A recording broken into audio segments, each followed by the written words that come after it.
Alright guys, welcome back. Sorry about that. I seem to keep having these technical issues. Not sure why it's happening. But hopefully it will be okay now. We shall see. Just going to wait for some people to come in before I start the song. Should fill up quite quickly. This happened before, so that's good. That's good to know. Need to hear it.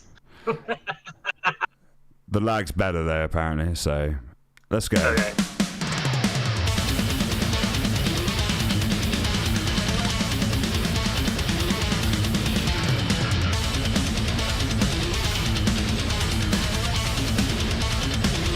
Beautiful.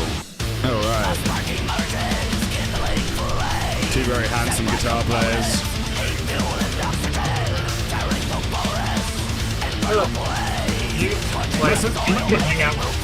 Must have been quite hot filming behind with that fire behind you, know.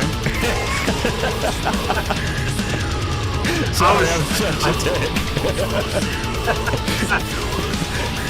No, actually, it's like, it's kind of cheesy in a way, but at the same time, that's what the song's about, so I'm kind of like, yeah. No, I like it, man. I just love how nonchalant you guys are about it, you know, you're like, yeah, there's fire behind us, but we need to concentrate. Have you ever walked away from an explosion? Oh, good. I love that song by Lonely Island. It's amazing. Yeah, I love this album though. I was listening to it a lot on my plane journeys last year. Definitely killer. Oh, thanks, dude. Apparently your cover of Subdivisions is the best cover I've ever heard. Ever. Says you, or? No, that's a comment. That's a comment in from Twitch. Oh, thank you. This is Allegiant. This is who my guest is today. JH Sage, man. Let's get it. Let's get some solos. There you go, buddy.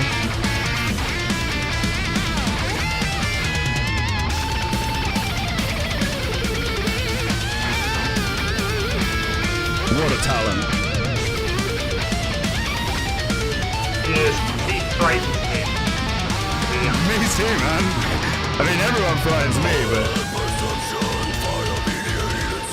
that groove is just like, I love it. Just makes me want to dance. I don't know why.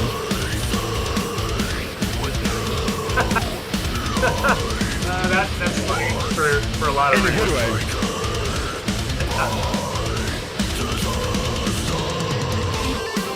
Oh, here he goes.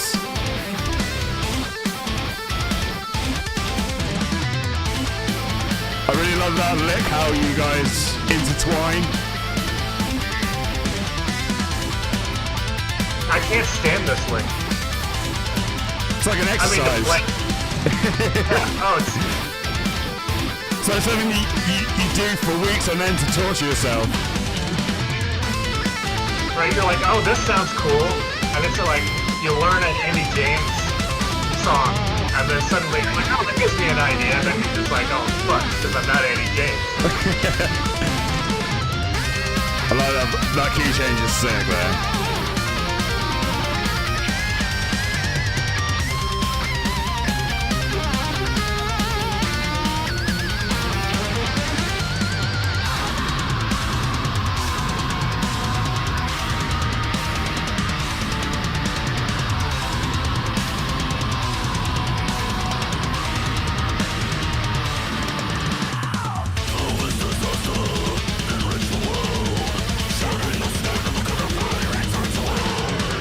Ooh, damn. Pretty nice compliment there, Greg. I'll tell you in a minute.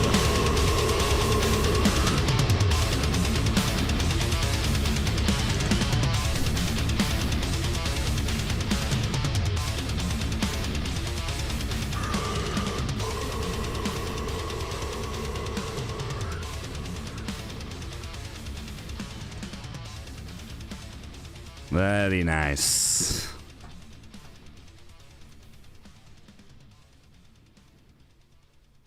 Alrighty. Greg, my love, where... There you are. Oh! It's for everyone. Sorry about Battle that. Royale. Chicken dinner for everyone. No one else can see that but you, actually. But I'll, yeah. I'm just saying nonsense. No one understands. I'm just reading a commercial. There's a commercial after, I'll get rid of that. There you go. Let me just make it so Greg can see what's going on rather than just seeing a blank piece. There you go. All right. So now you can see all sorts of handsome going on. So yeah, that's from the new album. Do you want to talk a little bit about the new album? Like, how do you feel it was received and stuff like that? Good, it's a different record for us, and yeah. That sounded like a question. Oh, by the way, someone said Herman, guy follows Herman Lee on Twitch, said he's a solid dude, but him and Sam should watch this and see how tasteful guitar players trade licks off each other. Well, that's really nice. Thank you, whoever said that. Thank you for the follow, my friend. Woo! Yeah, Ric Flair woos every time someone follows me. You said that? Or just yeah. do that? No, I said that because I love wrestling, man. So, like, I'm actually wearing a wrestling shirt right now. Look, I've got Stone Cold. Got shit. Steve Austin. Big boner here as well. Well, I don't know if you want to be sharing that too eagerly with us, but hopefully we can do something to appease that. So yeah, this is your... What number album is this for you guys? Because it's been a long slog for you personally. Obviously, the members have changed throughout the years, but this is your... I think it's 5. It's 5. That's right. We have one more on the contract. So, one more. 5. Your fifth album with Metal Blade as well, or? Yeah. So cool. We got signed. We did our EP in 2008, and then we shopped it, and then Wade, finally picked us up, and then it was a 6-album deal. I think it was kind of like when the industry was at its worst. Yeah. Because there were 6 albums. Jesus, do we have to can we negotiate that? And they're like, no. Oh my goodness. Take it or leave it. Yeah. And I remember I was very homeless at the time, and I was just living on people's floors. So I was like, you know what? At least I know where I'll be sleeping. I'll be in a van. So sick. Yeah. Yeah. I signed that. Yeah. So 5 albums later, it's been a long journey for you guys as a band. Since your release of the first album till now, how has the growth been? How's the growth felt? As time's gone on. It's a different band now. I mean, interpersonally, it's a much different band. Like, when we started, it was very much I can only speak for me personally, but it was very much a professional relationship. Like, I don't know, there was lots of, I mean, we did the EP in 2008, and I was basically one foot out the door. Yeah. Yeah, because I wasn't getting along with guys, and it was literally in a. So you weren't at first. You weren't friends at all. You were just. You just sort of. How did you form in that case? Is it just through internet or? I moved to get my master's. I moved to Colorado to get my master's in classical guitar. Okay. And then, and I just always wanted to be in a band. That was my main thing, and the classical was always kind of the the fallback plan. And then I got into this band, and I really wanted to be in a prog band. I wanted to be in a more metal Yes. That was like always my goal. And then I just like this band. They lost a guitar player. It wasn't even Allegiant at the time. It was Allegiants. And I was like, yeah, sure, I'll fill in. And then after 2 gigs, they're like, do you want to just join? And and I found out they were planning to kick me out anyway because they thought I was a really shitty guitar player. Well, so they were just like they were just basically using you as a stepping stone, or yeah. So whatever. Like that's a really negative way to say it, but I also think that that's verbatim what was said to us later. Yeah. So, okay. By certain people that are no longer in the band, so it's like I don't take it personally. It's kind of like of course, yeah. It's business decisions, and you want to succeed, especially when you're starting out. Finding the right personnel is super hard. Yeah, you have to make lots of compromises to just get people in the band. So, that's a good way to say it. So they literally told. I mean, were you told after the fact, or did they just ask you to improve before just? It's because it seems funny that you're still in the band even though you got told that. Because if someone was like, "You're too shitty to play in this band," to me, I'd be like, "All right, get someone better." I was told last year. Last year. Oh, really? Yeah. But I mean, they also did say that like the reason they didn't is because I worked my ass off to play guitar. Because like when I came to this band, I couldn't sweep pick. I wasn't, I came like my electric guitar playing was. I had just spent years in a practice room doing classical. Yeah, right? Okay. Right, so I played electric, but it was kind of like, it wasn't in the serious study. So when I got into the band, I was like, all right, it's time to get serious. So like I buckled down, and they saw how much I practiced. Like I'd show up early to practice and just sit there with the metronome and work on the skills that I needed to play the song. So we saw how hard you worked and how far you progressed in a short amount of time. Yeah, absolutely. When you want something, you make it happen. So how long had you been training as a classical guitarist before this? Was it a few years? Because obviously you were doing further study with it, so it must have been something you've been approaching for a while. So it's like you get that question, what do you want to do? Yeah, of course. What do you want to do? And I was like, well, I want to be in a metal band. Yeah. That's like, good luck with that. I'm like, well, I want to play guitar then. So it was just like, all right, pick one, classical or jazz. And I'd already played a little bit of classical, like playing Randy Rhoads, stuff. And back in the day, everybody had like kind of like acoustic piece on their records, from Sepultura and Overkill and like Metallica, everyone, yeah. So finger picking stuff wasn't like that out of left field for me. So I just like, all right, I'll just do that classical, and then I studied jazz later. Okay.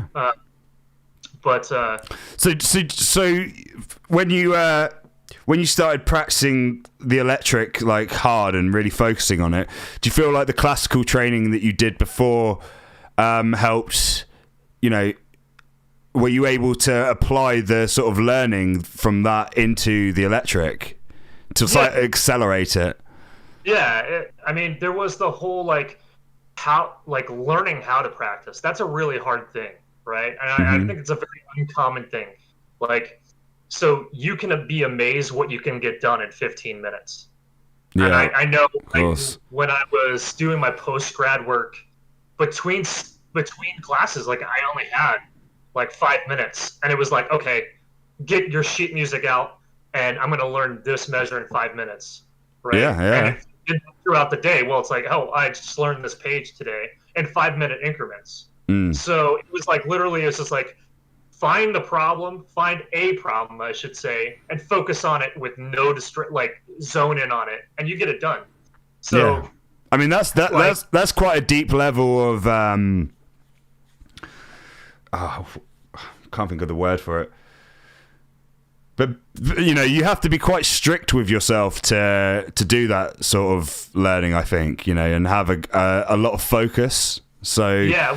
Do you think that came from being a classical guy? Yeah. Yeah, well, it came from the time restraints of being in school and having to get ready for your recitals and your boards and stuff like that. It's just like, I have class at 8 a.m.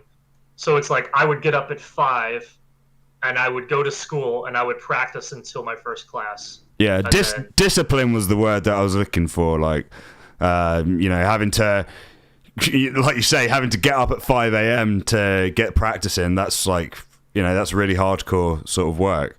So I mean, how many hours a day do you think you were practicing at that moment?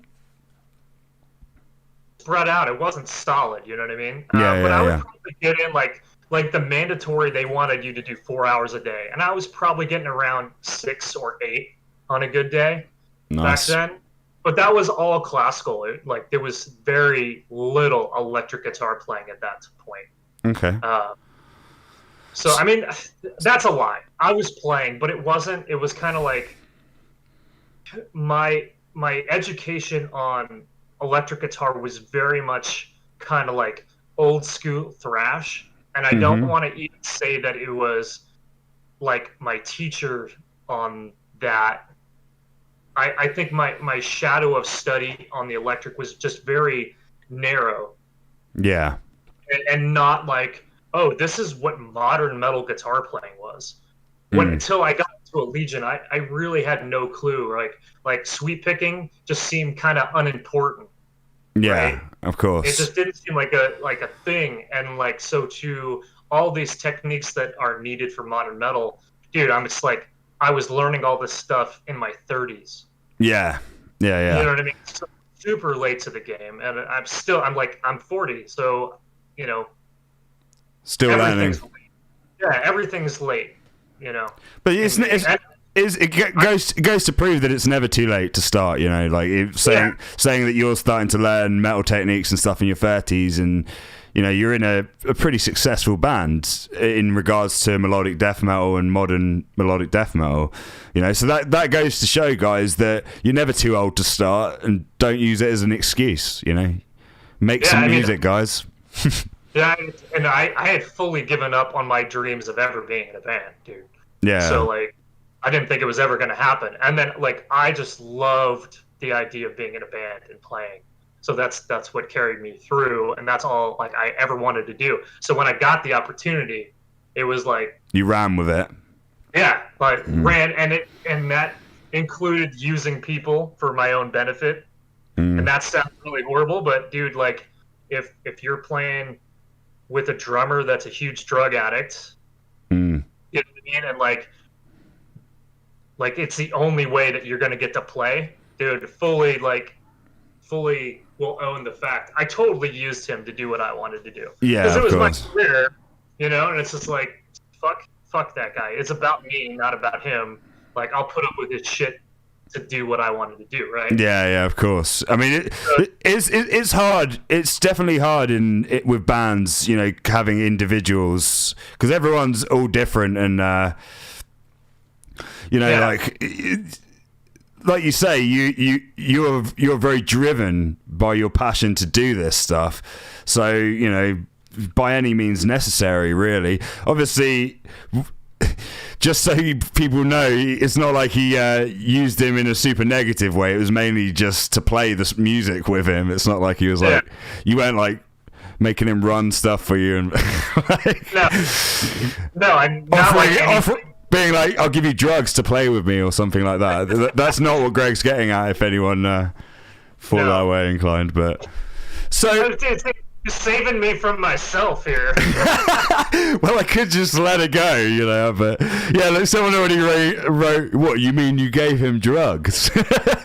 No, that was not what happened. No, I wouldn't even know where to begin with that. It's good. That's a good thing. My band makes fun of me all the fucking time because I'm like, I don't know. Just super ignorant.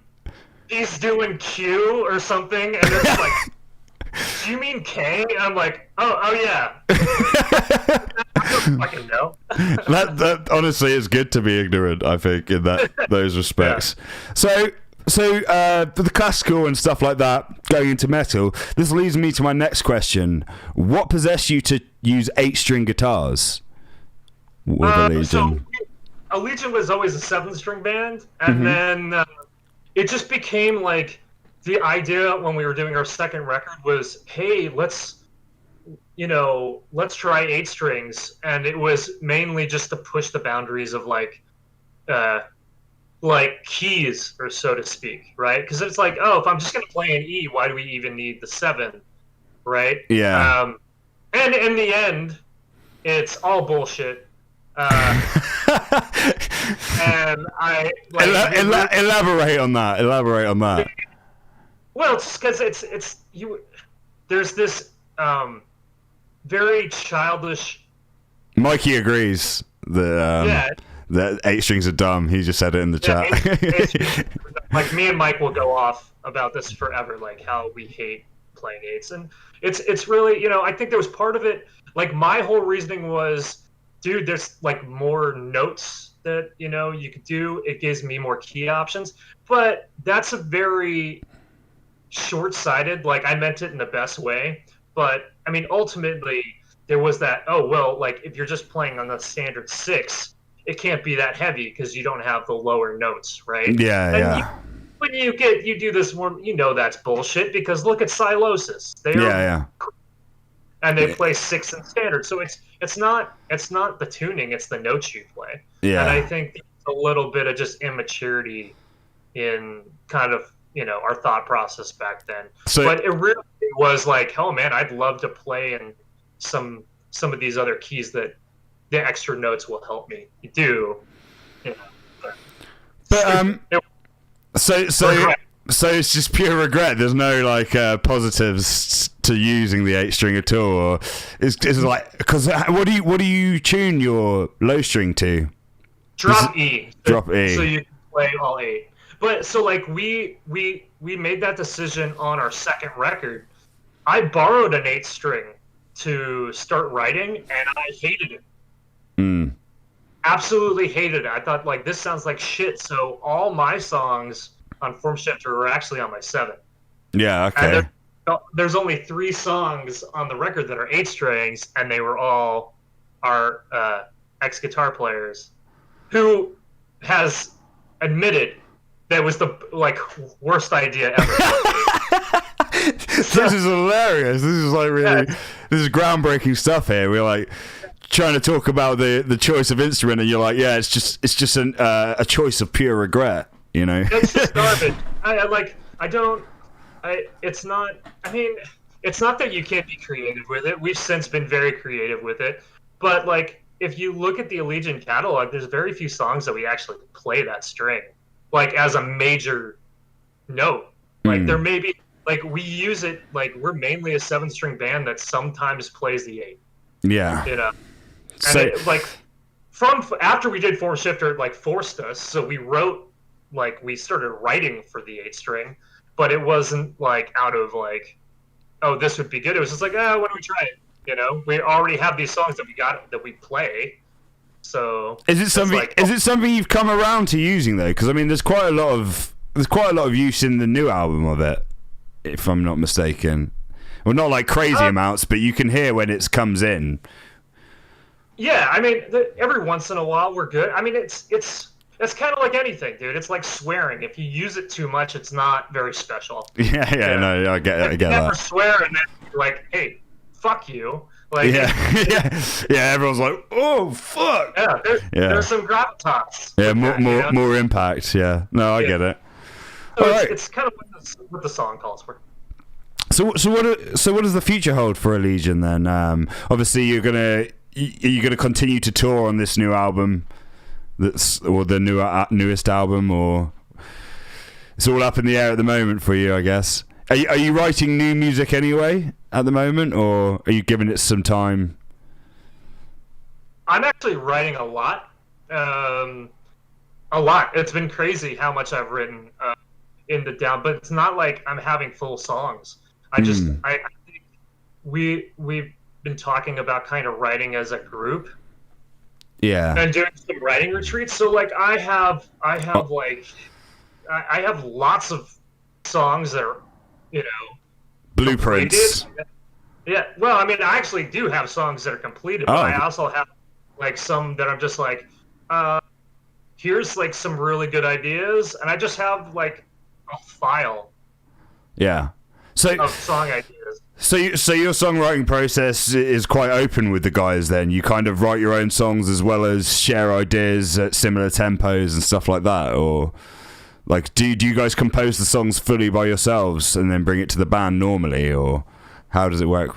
We've pretty much always done we've been like the guitar players would write half a record and then they bring their songs to the guys and go, here's the record, let's come up with your parts, let's write lyrics and stuff like that. But we're just like, we want to do something a little different. And like with everybody's talent in the band, it can't be worse. Yeah. Right? It can't be a detriment. Like if you have some good ideas, only better things will happen. And like Mike and I have like written songs kind of together.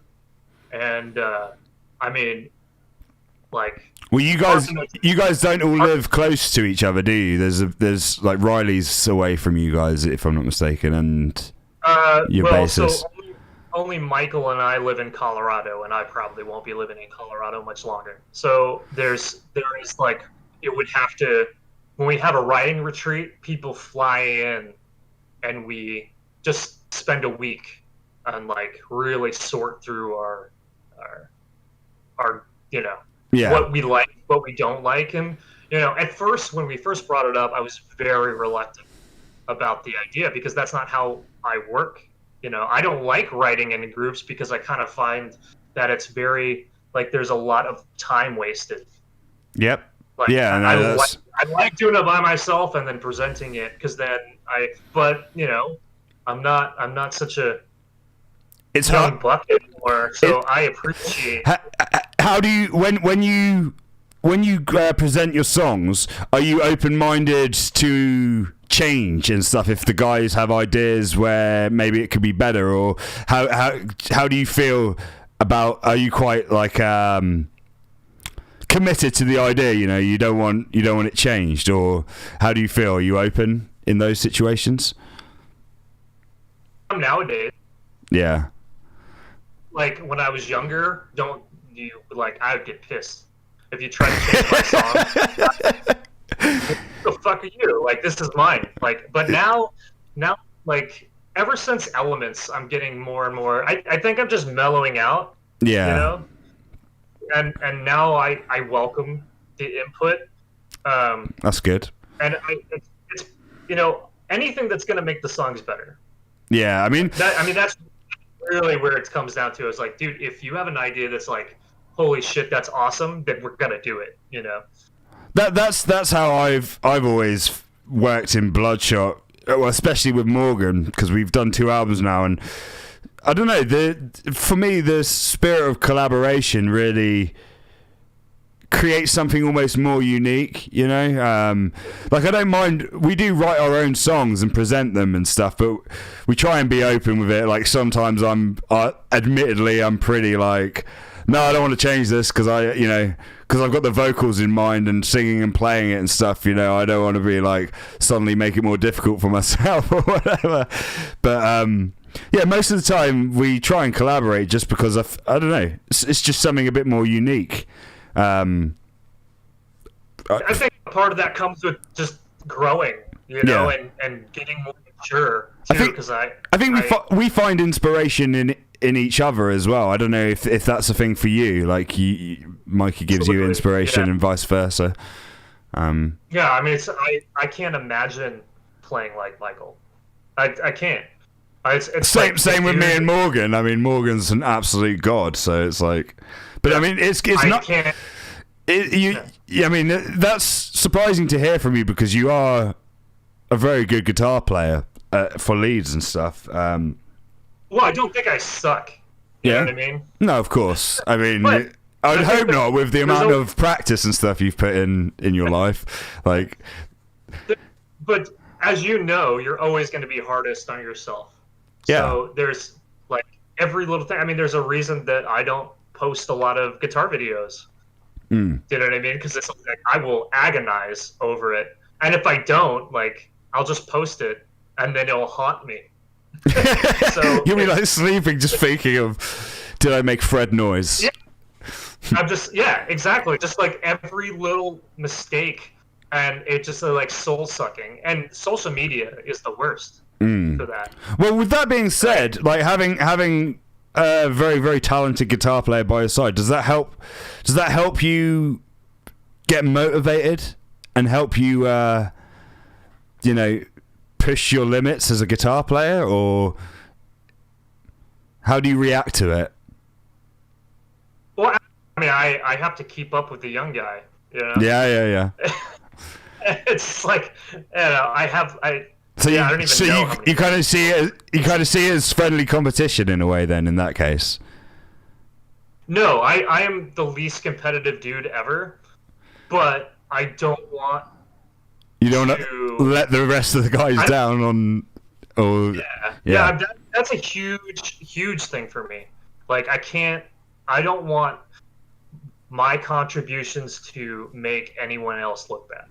Yeah, no. Right? It's a responsibility to the other dudes. I think that's a really standard thing with our kind of music. Like, when 4 or 5 guys are all playing at these speeds and stuff, it does take a lot of practice and a lot of concentration to get it good. And I'll agree. Like I don't get too mad at myself if I make mistakes, but I'm always conscious that I need to be performing at the top level, because I know the other guys have practiced hard to be doing the same. So I think that's one positive with being in a band full of talented people, is that it helps give you the drive to push yourself maybe further than you would otherwise. Absolutely. So so no, I will say I love Allegiant a lot. Such a great band, and it's cool that you're still doing it after 5 albums. I mean, I'm only 3 albums in with Bloodshot, and still looking forward to doing a lot more. But it seems like you're just going to be doing this forever, no? Like, you got no plans to give it up, or you're just going to keep going. Well, yeah, there's no real retirement plan. You know what I mean? It's like, for better or for worse, this is kind of like the life you've chosen, and sometimes like you get really down, especially when things aren't going your way.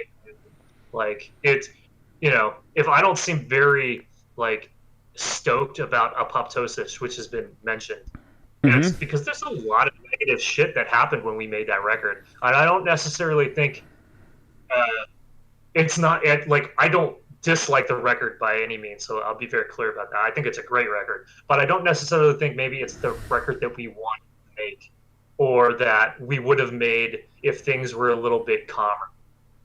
If we had a little bit more time, I think there would have been some things smoothed out. If like my life wasn't so like dark, I think that there would have been a little bit more hands-on creativity. Like there would have been more of a conscious things. Because I remember we were tracking vocals, and I'm fighting on the phone with all about doing Summer Slaughter. Like, we don't fucking want to do Summer Slaughter. Fuck this. Like, it's gonna be horrible. And then we're ending up doing it, and it's just like there's just like, I'm fighting with external things that shouldn't affect the creative product, but they do. So. Well, talking of, I mean, I'm not trying to lower the tone too much or anything, but me and Greg, initially we met each other because I was meant to be on a guest track with Ben. I can't remember what the track's called right this second, but it's a really great. Yeah, it's a really, really, really great track, and unfortunately at the time I was at a very low point in my life. So I didn't, I kind of let Greg down and the rest of the guys, which honestly, for that period of my life, that's like my biggest regret of all of my, I was really like isolated and depressed at the time.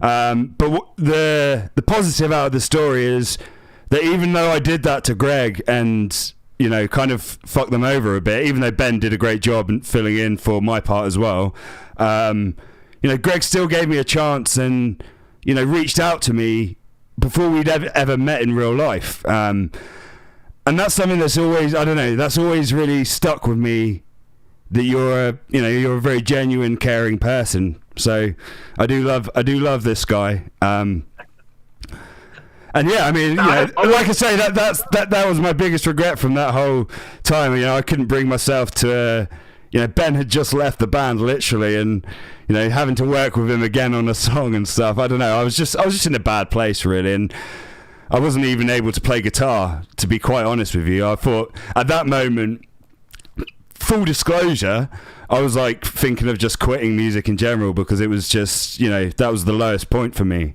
But obviously I turned it around. Morgan joined the band pretty quick after that, and like I've said before in other streams, he's a guy that's, he's really come into my life and made a huge difference to my outlook on things. So, I'm in a good way now, as you can probably tell. Yeah. But yeah, I mean, it's hard. It's hard being in bands and stuff like that. It's very passion driven, and with passion and creativity, these sort of problems come. By the way, just one thing before we move on, Greg. A lot of people in the chat are talking about how good you are on guitar and how you're too hard on yourself and you're so talented and they all love you. Like, you'll be able to, I'll send you the link to all these messages at some point, but a lot of people are telling you to stop being so hard on yourself because you're like one of their favorite guitarists. The only way that continues is to be hard on yourself. You know what I mean? You got to be better, and I really appreciate that. Like, I really do, and I need that positive reinforcement. Yeah. Well, there you go, guys. You can flood. Actually, I'm gonna use that as a quick link to do the social medias.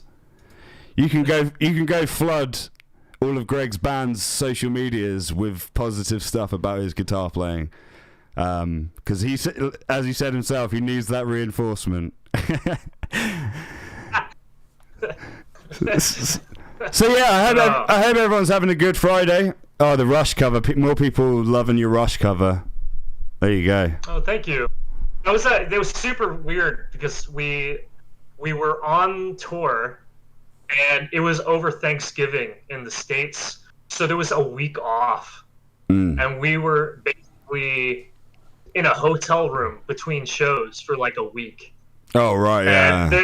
That's painful. Mike has this picture of me like looking like the most miserable asshole. I'm sitting in bed, face full of pizza. It's like looking at it like fuck you, and yeah. I did both Rush covers in that hotel room for that week. Well, you just I will always remember that. You just rearranged them both within a week. I arranged it for them. Yeah. That's awesome. So and then I it's good stage like I finished. I mean, I personally find it super hard to be productive on tour when it comes to like getting a laptop out and stuff. Like, is that something that you find quite easy to do in your downtime? No, but like that's a little different. Like if you're in a city every day, that's near impossible for me to like go and write on the road. It just doesn't work. If there's a day off or something, then it's easy. I mean, that's we did Parthenogenesis when we had a day off in Poland. That's like when there's nothing to do, and literally if you're in a place where like there's literally nothing to go, you can be super productive because like literally it's like, am I gonna go watch Law and Order again, or am I gonna go like write? I remember in like 2011, I was doing a tour with Flesh God Apocalypse, and we had like 2 days off or something, and it was near to my home at the time. And we parked up at my place, and honestly, within an hour Francesco, the now vocalist guitarist, he had a laptop set up in my hallway with like a interface, the guitar and everything, and he was just writing an EP, like something that, or some of the songs from Agony, just like, and I was like, aren't you going to rest? You've been on tour for like a week straight, you know, touring, you know, really small venues and like not great conditions because it was very early on for them.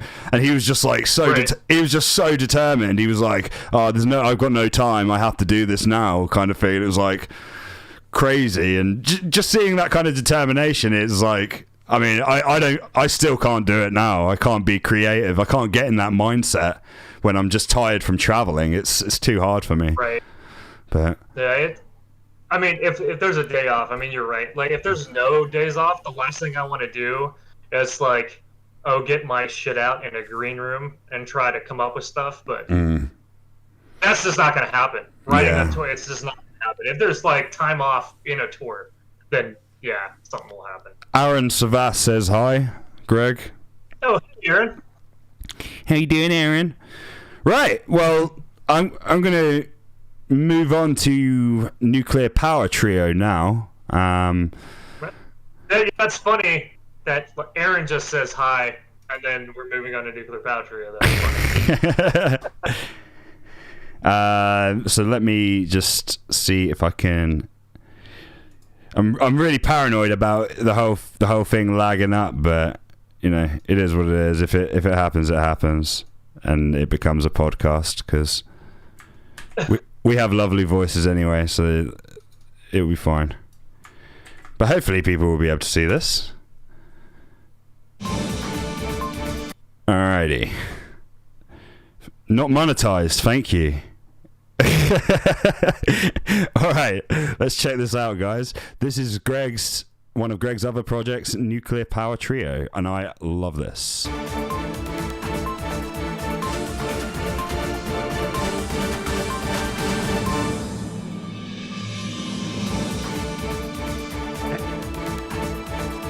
If only this was real. Right?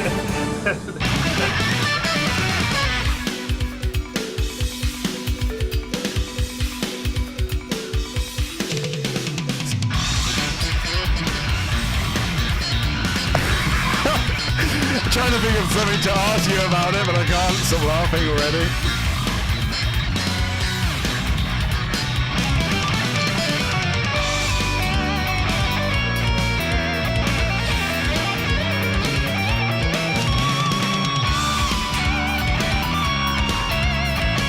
So what's the inspiration behind... Well, people probably can't hear you, actually. We'll just wait till after the song.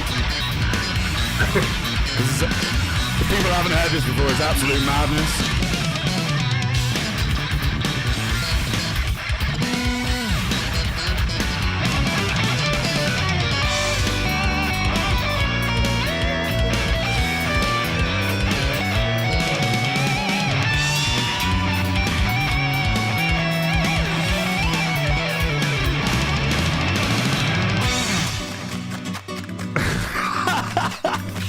That's the best part.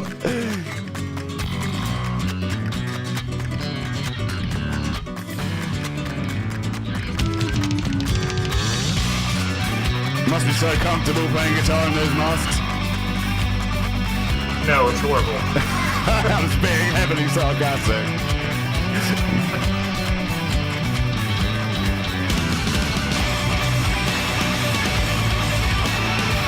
Well, luckily in a music video, it doesn't matter what fret you're playing, as long as you look convincing. Right.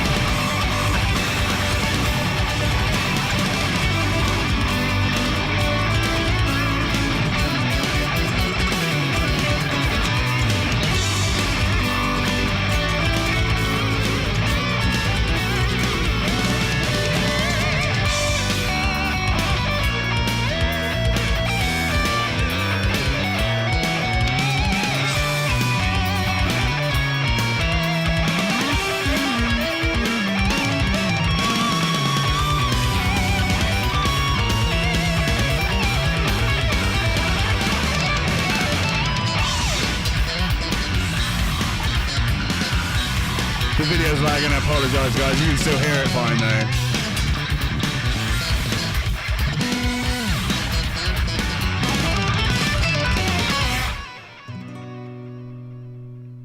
Beautiful.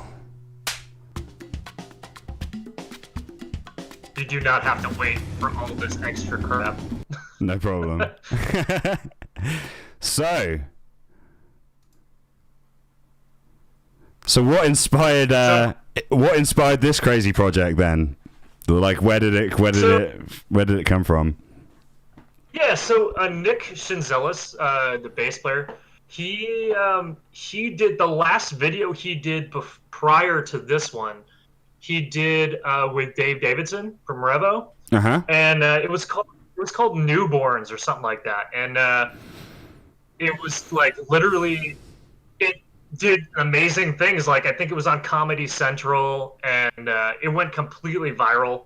And so when he's like, "Hey man, would you want to do my next one?" I was like, "Absolutely, I would," because I love Nick, a talented bass player. He's in. He just left Havoc, but he's in Job for a Cowboy and Symbolic Carnage. Yeah, as well. And I mean, I'm not sure how true it is, but Job for a Cowboy recently posted up acting as if they're doing stuff. So I don't know. Hopefully they're coming back around, because I love their last album. They definitely are. They definitely are. Yeah. No, that's good to hear, because such a great live band as well. I've seen them so many times. They've toured Europe so many times, so for years and years. Great band. Yeah, that's actually Allegiant went on tour with. It was really funny. I guess we did the End of the World tour with Job for a Cowboy and Symbolic. Nick played double duty on that tour, and that's where I kind of really met Nick. And that was in 2012. But so he asked me to do it, and I was like, "Of course, dude, of course." And it was how do you normally go about that? He's like, "Oh, we just get together and improv stuff."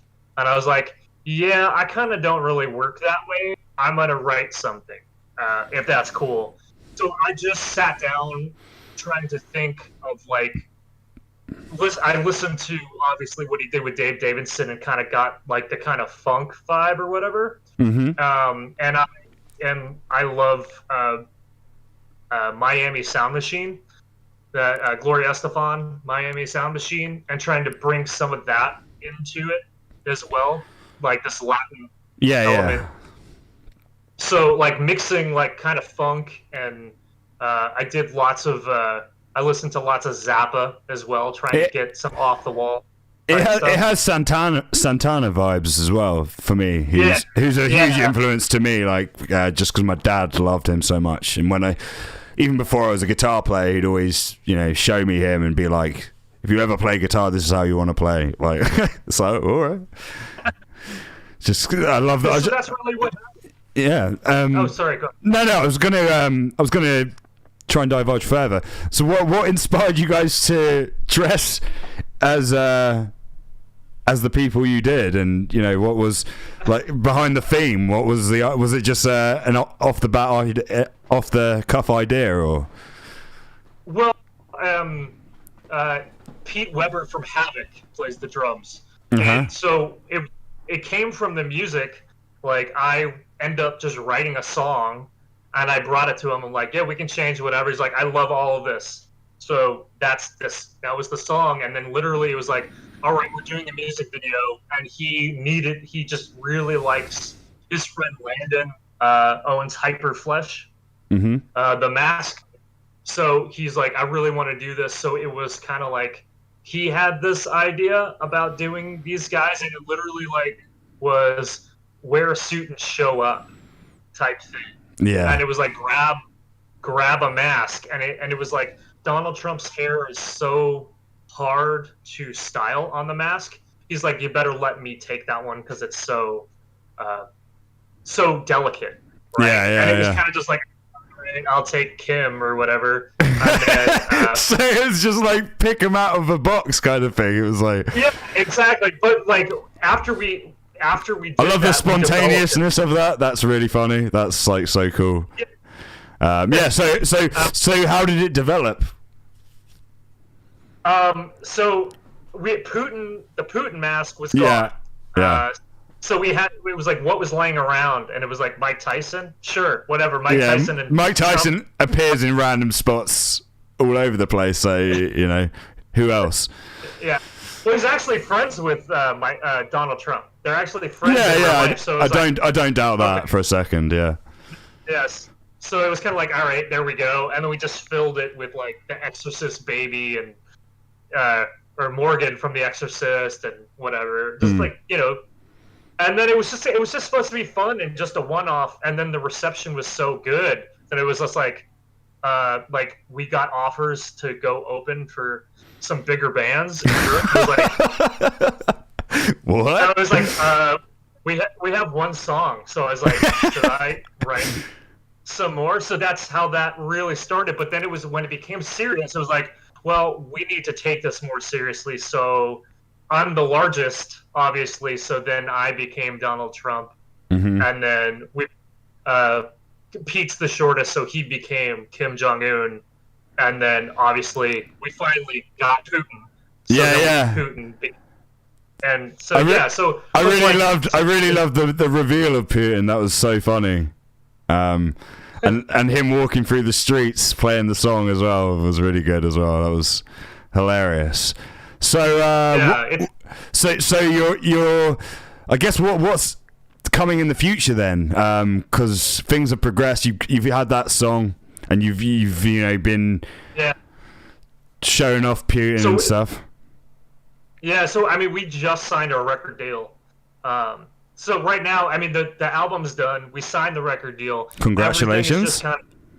Thank you. Everything's just kind of being put into, everything's being set up, being put into motion, and then things will carry on from there with the whole narrative and getting, it's a very convoluted because it's like a joke, you know what I mean? So to be serious, it's like literally becomes, like a guar or something like that. So there's the narrative for all the, all the characters and everything like that, and it's hard because it's a fine line because you don't, as a musical entity, you don't want to really choose sides.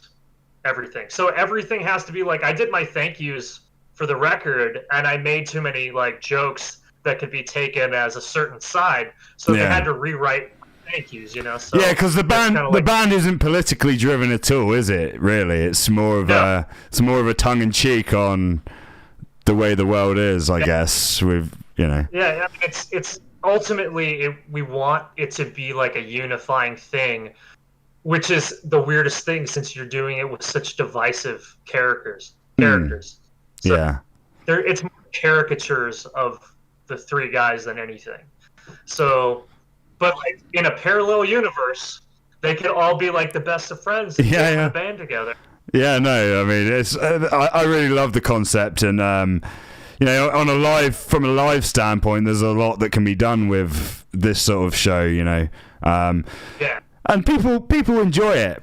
People enjoy a bit of theatrics and a bit of pantomime. So, it's 100% theatrics. Yeah. So I mean, I guess it's the future plans are to tour and to make a show out of it. If you're doing an album. The album will come out before the U.S. elections, like right before. Perfect timing. Yeah, it's been really strange because of the whole COVID thing has totally derailed and the band and it's the whole story of Nuclear Power Trio has basically been a giant nightmare. Yeah. To get done, it's like because it's like 40 G's in the hole because those masks are super expensive. Yeah. Ridiculously expensive, and cutting deals for that and doing the record, everything on our own dime. And unfortunately, we've had a very awesome investor that believes in the band. So it's kind of like anything to recoup the guy that believed in us at this point is kind of like my motto. Yeah. I mean, Do you feel a lot of pressure because of the investment to do it, or I'm sure the guy's nice enough about it? Oh, sorry. Can you hear me, Greg? Say again, bro.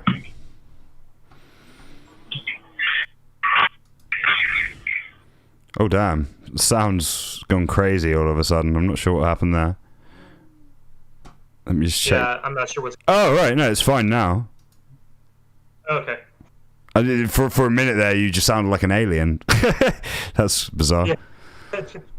Yeah. Your question sounded like an alien, so I didn't hear what you asked. Oh, okay. Well, it must be my side. It's frozen on the call, unfortunately. This is really annoying. I'm going to quickly call you back, Greg, so that you're not frozen on a weird photo of you. All right? Oh, awesome. Guys, sorry about this. I'm honestly not sure. I'm going to have to look into the problems that I'm having on my stream. Hope everyone's having a good time, though. I'm enjoying the chat anyway that I'm having. Right, yeah, it looks like it's working now. So it's crazy because I can't see the stream. I can just see your desktop. So, yeah, I know. I had to. Give me a second. I'll sort that out for you. No, it's I wasn't complaining. I'm just saying I was not frozen, so I didn't know. So I hope that someone shares a screenshot with me on how I was frozen, so I can totally at that, because that's always the best, right? When you freeze a movie, someone's like eyelids down. It was actually kind of funny like that. It was like a cheesy smile, like, you know, your name just came up in the credits, and you turned and looked at the camera for a quick smile. Sick. But yeah, so apparently I'm having all sorts of issues, which is really, really frustrating. But it is what it is, and we'll just go podcast style for now. So yeah, where was I? Yeah, so do you feel like you were saying you have an investor with the band? Do you feel like that's an added pressure to the band, or is it just something you got to keep in mind? Because obviously I have experience with the same. Weird. I mean, like, it's always in the back of your mind, you know. I mean, like, ultimately, this group was I just really wanted to make some music with Nick and Pete. You know, that was like my main goal. You know, I was like, oh, cool. And then this record it doesn't sound anything like Allegiant, right? It's completely different. Yeah. It's very diverse. I get to play a classical guitar for a whole song with metal over top of it, and like there's jazz and there's funk, and you know, there's even some Miami Vice like type shit. Yeah. So it was completely just fun. So that's always kind of been my main focus. Like, super grateful for it makes, like, often it's good. Like, we never discourage side projects in Allegiant, because I feel like people need creative outlets so they can be more productive in their, within Allegiant. Absolutely, it's definitely been that. It's like there's a whole bunch of other music I want to express myself, so that when it comes back to Allegiant, I'm focused. Yeah, we're definitely similar with that. Like, I try and encourage the guys to do videos and do their own thing, because, just the more you work, the more experience you get, and the better you get. So, there's really no reason to tell your fellow musicians in your band to not do it. If anything, that's just going to push them away. And like you said, the main project that you're all in together, it's a very specific sound. So, people having that outlet elsewhere is very important. especially when everyone's creative within the unit. Absolutely. And to have something that like Allegiant for years was a very like, we were so beaten down by the music industry. I think we were just like, fuck it, we're just gonna be jackasses and be funny. And then that worked for a little bit, and then it really became a detriment to the band. So like your comedy side of things, what did people start expecting you to be like that all the time, or? They did, but then it's also, you got pigeonholed that, Allegiant's a joke band. And that was never the thing. So it's like, to have a joke band that's like, yes, this is a joke band. It's been great, because now it's just like, I can be, if anything needs more laughs and to be more lighthearted, it's kind of like the political world. Yeah. Agreed. Like, people are like, they're like losing friendships and family members and stuff over something that ultimately is so dumb. Like, I get it's important, but it's kind of, it's such a silly thing. Not important enough to hate your fellow man over, I wouldn't say. No, absolutely not. And it's like, even the people that don't share my beliefs, I can generally have a conversation with it and see their points of view and reach like a middle ground, which no one in leadership can do that. They're all babies. So it's very necessary, I think, to have some comedy. So will you have a full album coming out, or what's the story with that, or is it? It's there's going to be an EP right now, and then we're writing the full album as we speak, actually. So great, very exciting, very exciting. So so I guess we can expect some new music around the election times, which is this November, right? If I'm not mistaken. It'll be in October. I October. believe it comes out before. It might be like the week before elections or something like that. Okay. Great time to release it, though. I mean, considering the concept and stuff. Yeah, it's poignant. Yeah. So, I mean, if you guys want to check out more, you can check out their Instagram. I'm just going to shove the link up on the screen for you there. These are all of Greg's main projects that we've been talking about, and we're going to be talking about Organosyde next. So yeah, go check him out, give him a like if you haven't already, and remember to tell Greg that he's a great guitar player, because he needs that positive reinforcement. I'm definitely one of those guys, like, the negative reinforcement, I'm just like, okay, I'm done. So as soon as someone says something bad about me, I do get quite upset and go home and practice every day for the next month, generally. But it's good to use it. Worse, it's just like, you're going on or like anything and seeing all these great guitar players, it's like, god damn it, I'm done. They're asking you to play classical guitar. Do you have one to hand or not? I do, but man, I'm not prepared. Like, I just been I can tell you what I've been doing today. Actually, my practicing of today has been trying to. I'm not a flamenco player, and I've been trying to like. I'm like, man, I really want to get some flamenco chops up, because I want to. I've been talking with Ben Woods about possibly doing something together, and with some really good, really amazing guitar players, and I'm like, they kind of want me to play this certain style that I've always I'm a classical guitar player, not a flamenco player. So it's like, man, I should really just like spend some time and learn some of these techniques that I've been faking for a while. The right hand stuff. Yeah, it's some of this right hand where it's kind of weird, because like I can like do that, but there's a whole bunch of percussive stuff. Yeah, it's keeping the rhythm and stuff. Yeah, it's where it's like you're hitting the top of the guitar. So all day, where I'm like hitting the guitar as I'm doing it. I've not even been making chords. I've been watching Netflix and. Oh, good.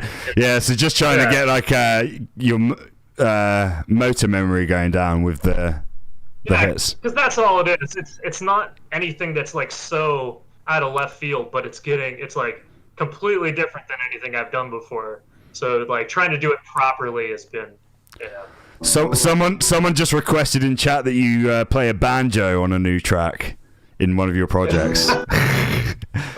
Yeah, just play us something random. Play us some classical piece that you random. Yeah, something that if you picked up a guitar that you would just play.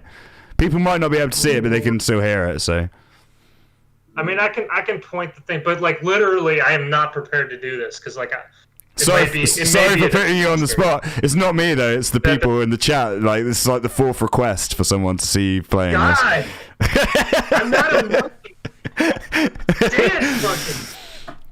People, throw your dollars at the screen, guys. Go buy merch from his bands for this. Go on.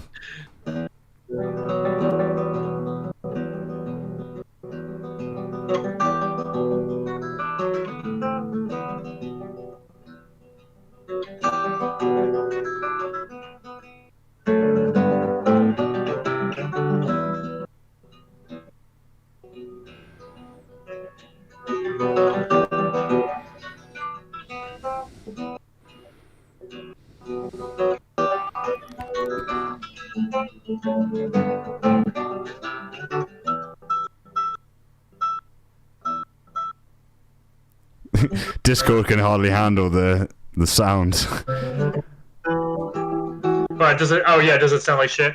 Well, most of that sounded actually all right. To be honest, it sounded really good. It's just as you got more dynamic, the sound just cut out a little bit. But that sounded great, and that's more than you were gonna get before, guys. So give him some appreciation there. The other day I had Yanni on, and he did a blast beat over Discord, and it just sounded like someone throwing a drum kit down the stairs. It was hilarious.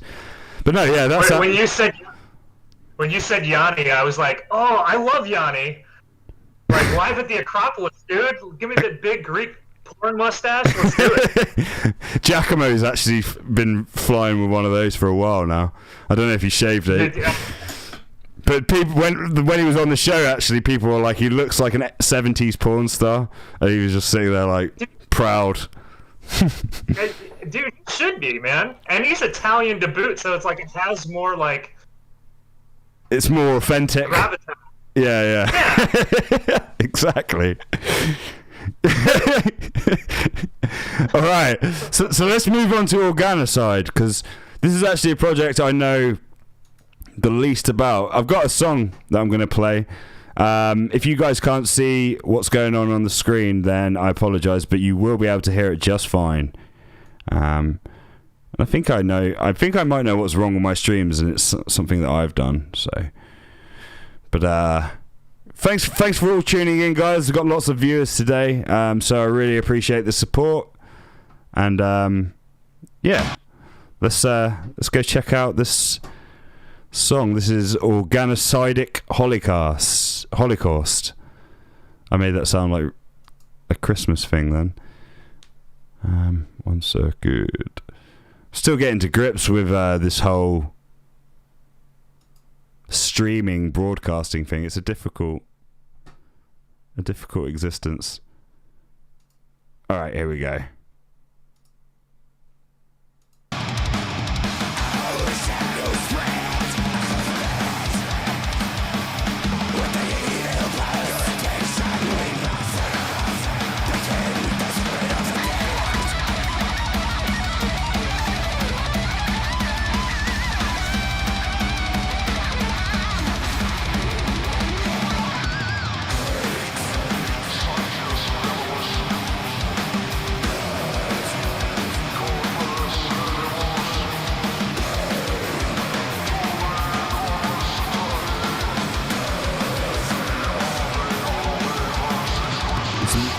Sweet HM2 sounds.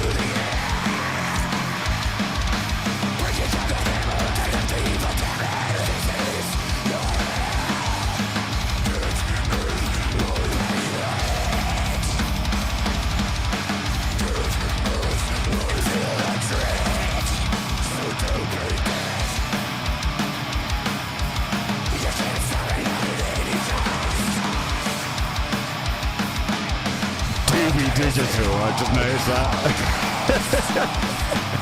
That's all right.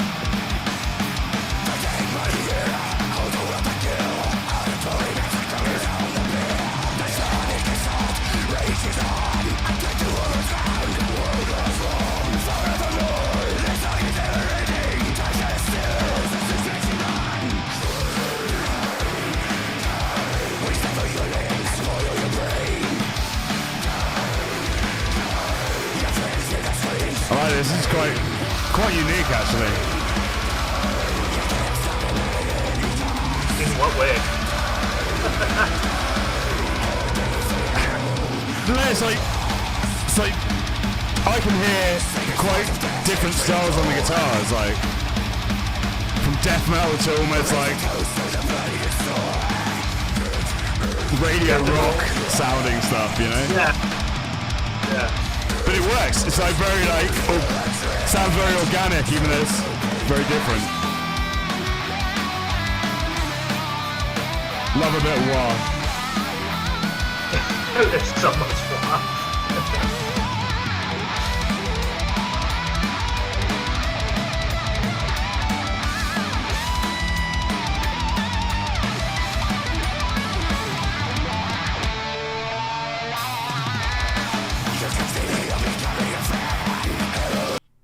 Oh.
Alrighty.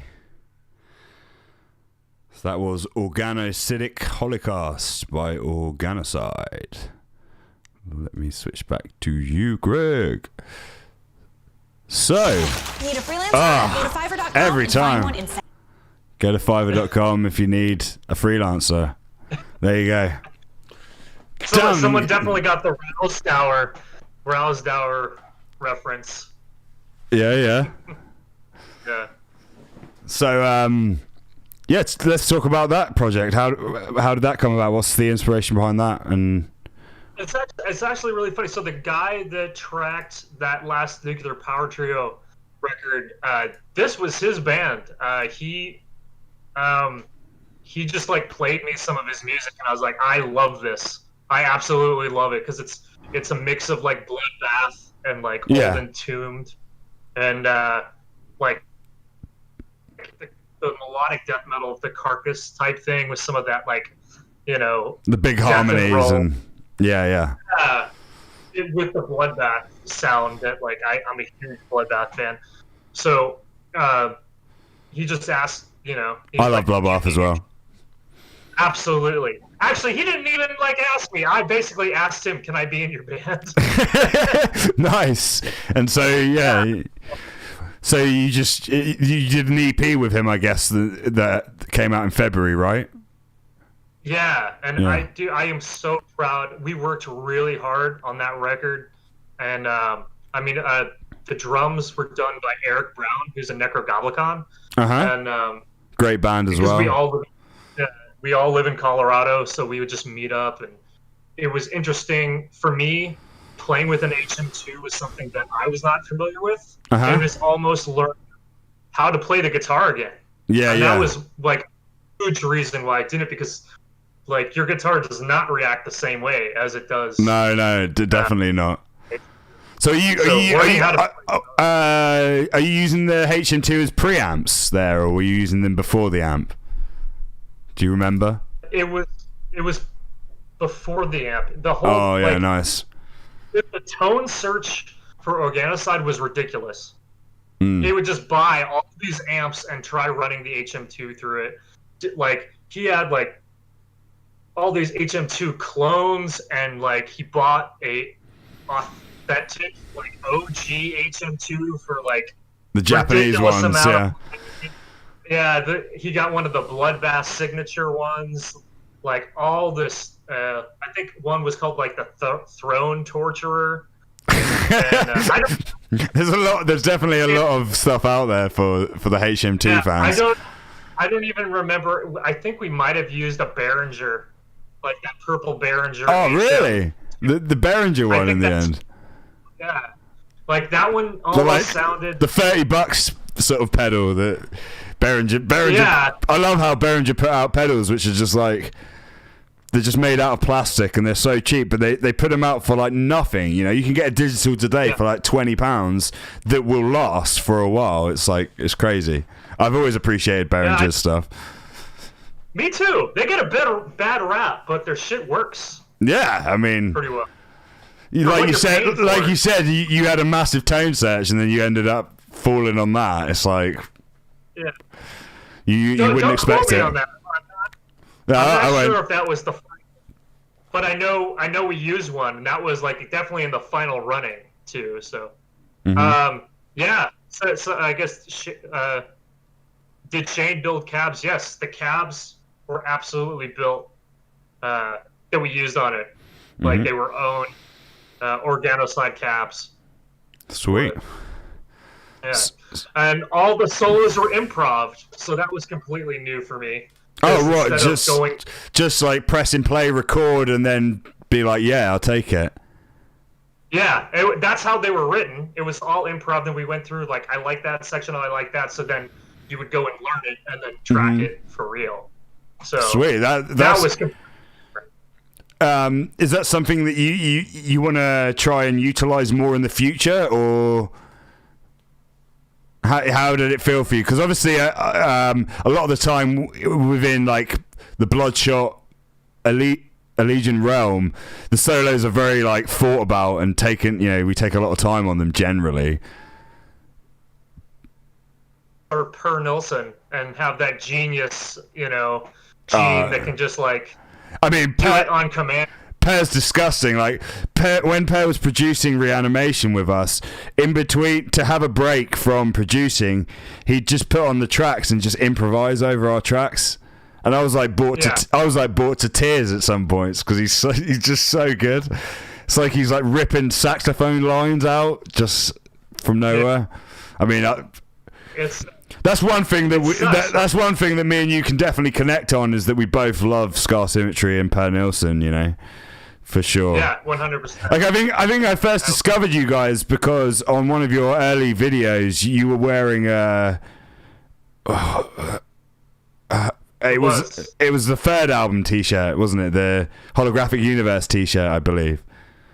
I could be wrong, but I just remember seeing you wearing some kind of Scar Symmetry shirt, and I was just like, "Yep, I'm on board with this band." Before I'd even heard anything, like I was just like, "These guys know where it's at."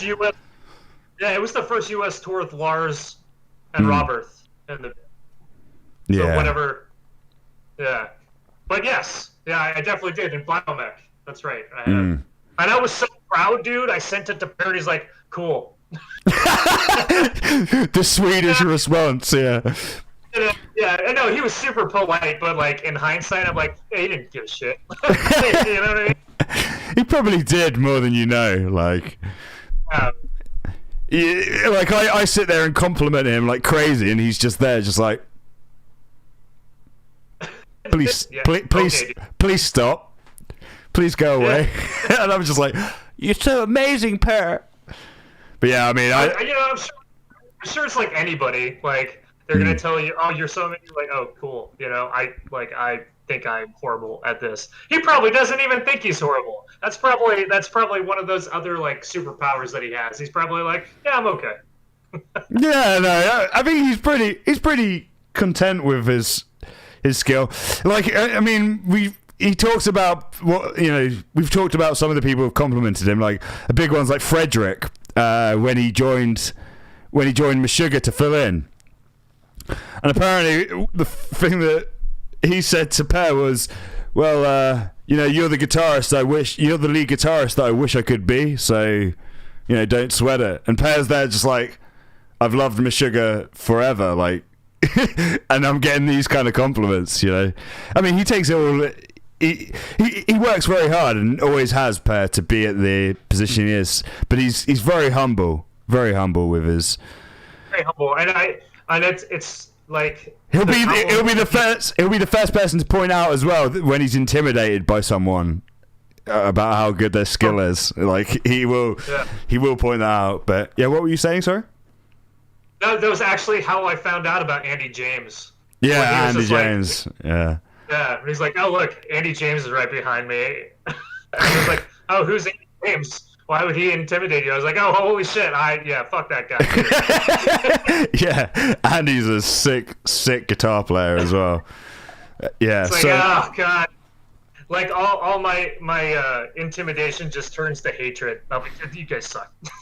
Talking of other guitarists in the scene, like, what other guitar players right now, young and old, would you say influencing you? You know, like, what are the guitarists that you really look at and think, God damn, I wish I was at that level? You know, there's different guitar players for different things, you know? Like, there's... Absolutely, yeah.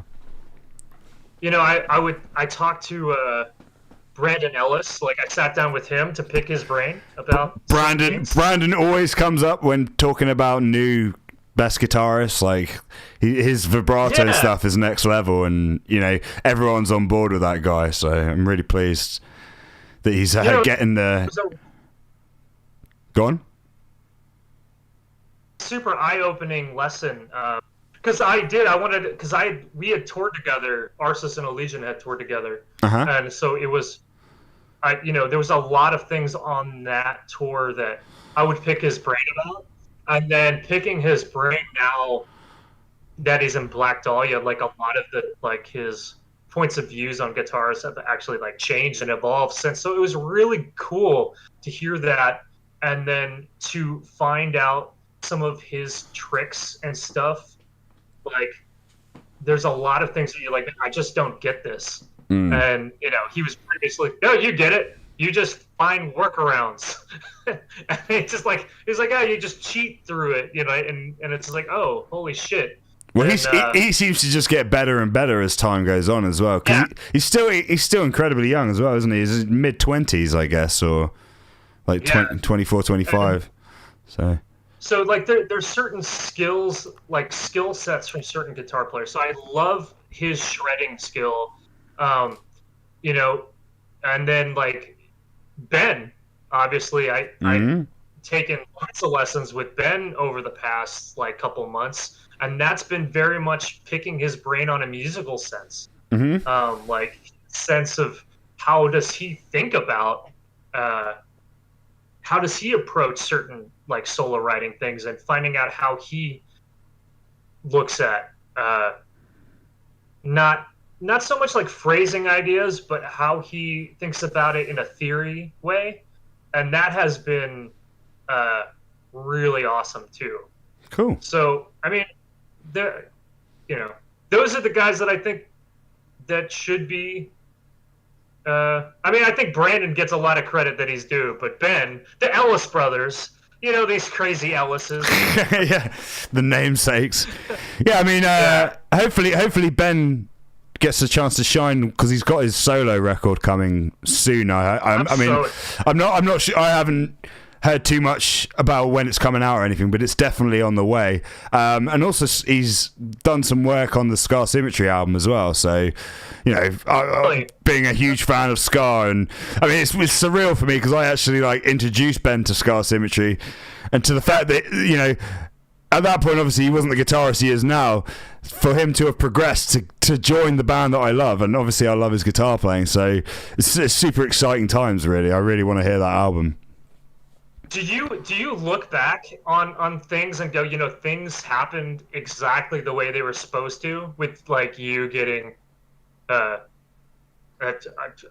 like blanking on his name actually. With Morgan.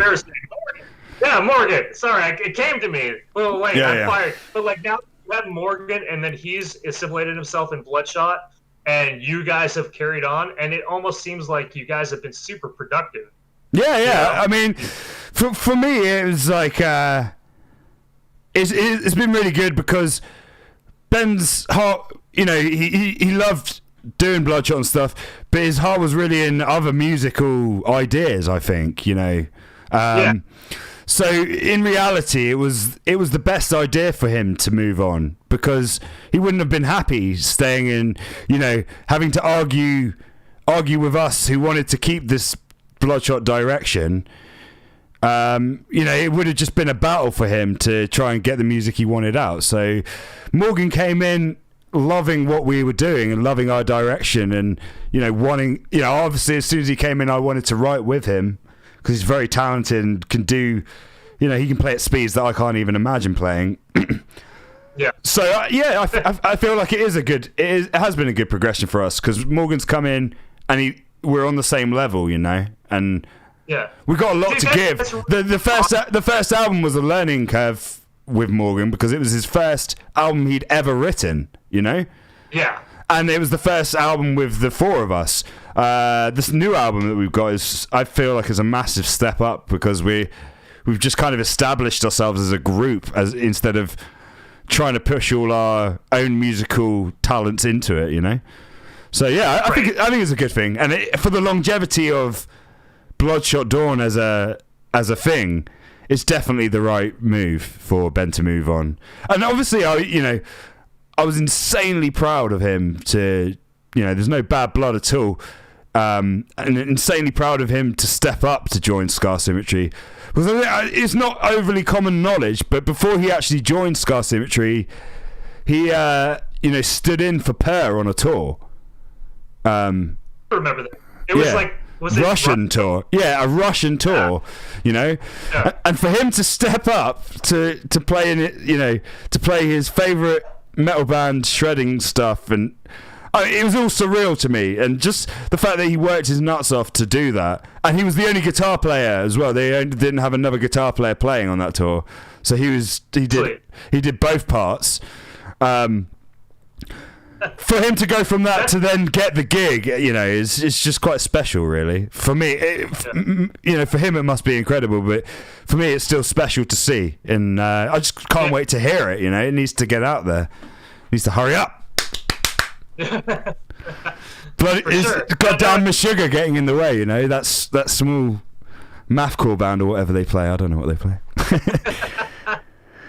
It's kind of weird. I've always respected Meshuggah, but I've never really been able to really get into them until Per joined. Or now it's like, oh, okay, cool. And I still really don't get it, to be honest. It's definitely a band that I prefer to watch live than listen on CD, like especially with Per. Yeah, and I think that's what it is, right? Because I've never seen them live, and everybody said, well, you have to see them live. They're a live band. It's the live energy. The light show and everything, yeah. So, guys, if anyone's got any questions for Greg now's the time, because we're going to have to wrap up here soon. So, fire some questions. I'm just going to put your links up on the page again. If you want to follow any of Greg's bands, if you're not already, here are the links to Instagram, and from there you can listen to music and buy stuff and do all that sort of lovely stuff. So, let's see if we've got some questions coming in. I'm actually going to check the chat, because there might have been some questions we missed. So, give me a moment. Thanks again for coming on, Greg, man. It's a pleasure. Of course. It's always a good time hanging, dude. Oh, yeah. Yeah, I'm honestly looking forward to the next time you come around, because it's always a good night. coming to see you guys play and stuff. So hopefully, some people have actually been saying about us touring together, and that's definitely something that we do plan to do in the future, guys. But it's not something that can be forced, unfortunately. So, it's definitely been talked about. Yeah, it's definitely been talked about. We're going to try and get that sorted at some point, but you better believe when it does happen, it's going to be epic. So, but yeah, no, I mean, we've pretty much got to wrap up now because things are going to shit on my computer, unfortunately. But we've been at it for almost 2 hours now, so yeah, that actually works. I gotta start teaching here in like 20 minutes, so I can go get out. That's another thing, guys. If you're looking for lessons, Greg's pretty much a full-time teacher when he's not touring and stuff, if I'm not mistaken. So get in touch with him. Get in touch with him via social media, and he can teach you 8-string stuff. Ironically, because he doesn't like it. But yeah, no, thanks a lot, Greg. We got a quick question in before you go. What shampoo and conditioner do you use on your beautiful locks? Man, all three strands of hair have been washed by it's like Hims or Keeps for the last like year or so. All right. So I can try to keep. Oh, I see. Well, people are saying it's beautiful, so you're obviously doing a good job. It's great. We discovered this thing called Olaplex here. Oh yeah. And it's been like damage repair from all the touring. It's just looked like absolute garbage for years. Yeah. I mean, it looks fine to me. I've got another question here. This is very random. Bjorn from Soilworks' nickname is Speed. Is he that fast? Could you beat him in a race? You played shows with him, have you not? Or am I imagining that? No. Sorry, it was my other friend's band, Bonded by Blood, did a tour with him. Yeah, that's. Oh, okay. Which is really random. Yeah, no. I mean, I only met Speed once, and it was super cool. I mean, he saw me in the audience, and like when he was on stage, he's like, "Are you Greg?" I'm like, "Hi." Yeah, that's me. Nice. No, I'm guessing this was after he'd done the guest song for you.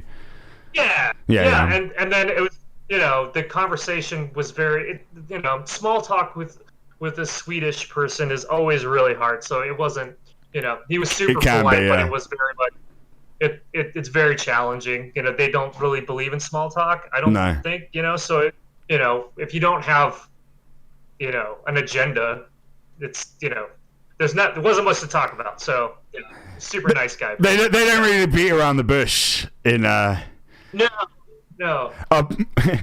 My fiance's just written Olaplex with loads of love hearts. She's a hair enthusiast, so. There you go. I'm just finding out your magic. We got a nice message here for you. Cheers, Greg. You seem like a remarkable human being and a wonderful guitar player too. There you go. There's some positive reinforcement for you. Thank you guys so much. Yeah, no, it's been really nice, guys, and thanks for everyone who's interacted and stuff. Sorry about my technical issues throughout. I will try and get it better. I'm always learning with this stuff, but yeah, we're pretty much done. So thanks a lot, guys. I'll be probably streaming a bit later, playing some games if I can sort my stream out. And I'll be answering your questions and maybe sign some merch and stuff if you guys give away some merch for you lovely people. But yeah, any final things to say, Greg, before I jump off here? Me to tell you you're shit at predator hunting grounds. Yeah, well, that's behind closed doors. You should see what he says about you. To be honest, he's a nasty human being. He wanted me to tell you that. He's not being. It's not being submersive. He's just trying to embarrass me. Well, with that being said, I'm going to play Predator Hunting Grounds later and prove that I can play well. Hopefully. Hell yeah. Someone said, as a Swede, I can confirm we are not much for small talk. You're wonderful people, and we love you. And I don't know what you guys put in the water to have such amazing musicians. Yeah, it's true. They have the most metal bands per capita in the world.